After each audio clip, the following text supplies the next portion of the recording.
प्रश्न दिया गया है कि किसी त्रिभुज की परिमिति 24 सेंटीमीटर है।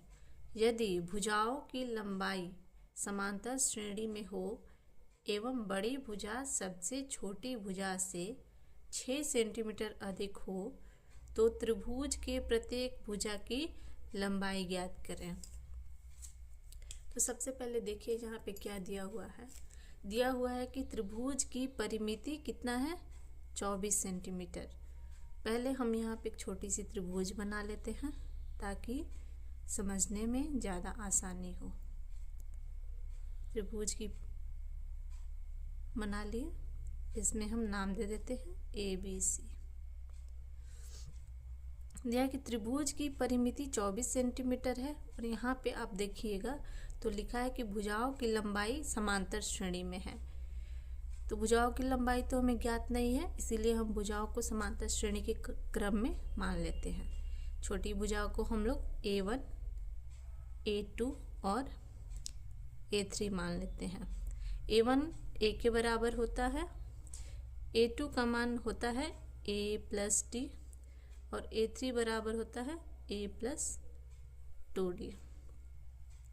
तो प्रश्न में देखिए क्या दिया हुआ है कि त्रिभुज की परिमिति 24 सेंटीमीटर है, यानी कि A1 plus A2 plus A3 बराबर 24 सेंटीमीटर। तो यहाँ पे हल हम करेंगे अब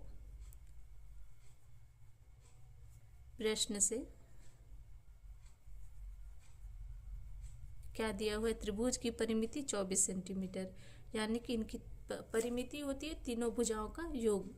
तो हम लिखेंगे A1 plus A2 plus A3 बराबर कितना दिया है, 24 सेंटीमीटर। A1 के जगह पे A लिखेंगे, A2 के जगह पर क्या लिखेंगे, A प्लस D और A3 के स्थान पे लिखेंगे A plus 2D। A plus D और A3 के स्थान पर लिखेंगे A प्लस 2D बराबर 24। यहाँ देखिए एक A, 2A और यहाँ एक A, तो कितने A हो गए, 3A प्लस यहाँ पर देखिए 1D और यहाँ पर 2D, तो कितने D, 3D बराबर कितना है, 24। अब यहाँ पे देखिए दोनों में 3 है और यहाँ पे 24 है, तो हम लोग क्या करेंगे कि 3 को कॉमन ले लेंगे। तो क्या बचेगा, यहाँ पे A और यहाँ पे D बराबर में 24। तो इसको हम 8 से काट देंगे, तो क्या आ गया हमारा A प्लस D बराबर 8। इसको हम समीकरण फर्स्ट मान लेंगे। अब फिर देखिए यहाँ पे प्रश्न में कह रहा है कि बड़ी भुजा सबसे छोटी भुजा से 6 सेंटीमीटर अधिक है। बड़ी भुजा कौन सी है, A3 और छोटी भुजा है A। तो कह रहा है कि बड़ी भुजा छोटी भुजा से 6 सेंटीमीटर अधिक है, अर्थात कि A1 जो है A3 से 6 सेंटीमीटर कम है। तो अगर हम A1 में 6 सेंटीमीटर जोड़ देते हैं तो यह A3 के बराबर हो जाएगा। तो लिखिए पुनः, प्रश्न में क्या कह रहा है, A1 प्लस 6 बराबर A3।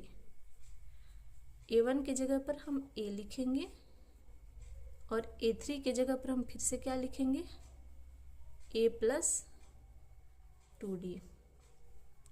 आप यहाँ पर देख सकते हैं कि इस साइड भी A है और इस साइड भी A है, तो ये जो A है इसको इधर लाएंगे ताकि वो कट जाए और इधर क्या बचा, 2D। तो ये दोनों तो कट गया और बच गया, इसको हम 2D को इधर लिख देते हैं और 6 को इधर लिख देते हैं। 6 को काट देंगे 3 बार में 2 से, तो D बराबर हमारा आ गया 3। अब इस D का मान हम समीकरण 1 में रखेंगे, लिखते हैं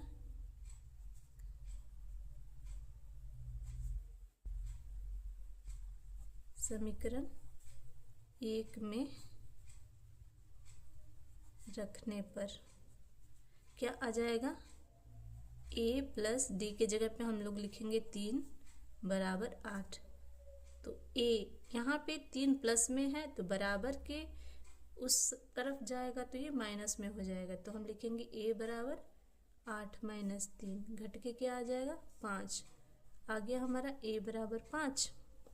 यहाँ पे हमारा है d बराबर 3, यहाँ पे हमारा है a बराबर 5। तो अब हम क्या करेंगे कि तीनों भुजाओं की लंबाई को आसानी से निकाल सकते हैं। अब हम ज्ञात करेंगे त्रिभुज की भुजाओं की लंबाई, यानी कि a1, a2 और a3। तो a1 बराबर हमारा a था, तो a बराबर हमारा कितना आया है, a बराबर हमारा आया है 5, यानी कि 5 सेंटीमीटर। a2 बराबर क्या है, a प्लस d। तो a बराबर हमारा आया था 5 और d बराबर 3, यानी कि 8, तो हो जाएगा 8 सेंटीमीटर। a3 बराबर कितना था, a प्लस 2d। a की जगह पर हम 5 लिखेंगे और d की जगह पर क्या लिखेंगे, 3 लिखेंगे, यानी कि 5 और 3 दूने 6। ये हो गया हमारा 11 सेंटीमीटर। चूँकि इकाई इसकी सेंटीमीटर में, इसलिए हमने इसमें सेंटीमीटर दिया है। अतः त्रिभुज के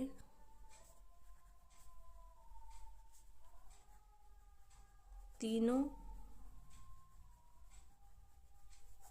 भुजाओं की लंबाई क्रमशः कितना है, 5 सेंटीमीटर, 8 सेंटीमीटर और 11 सेंटीमीटर।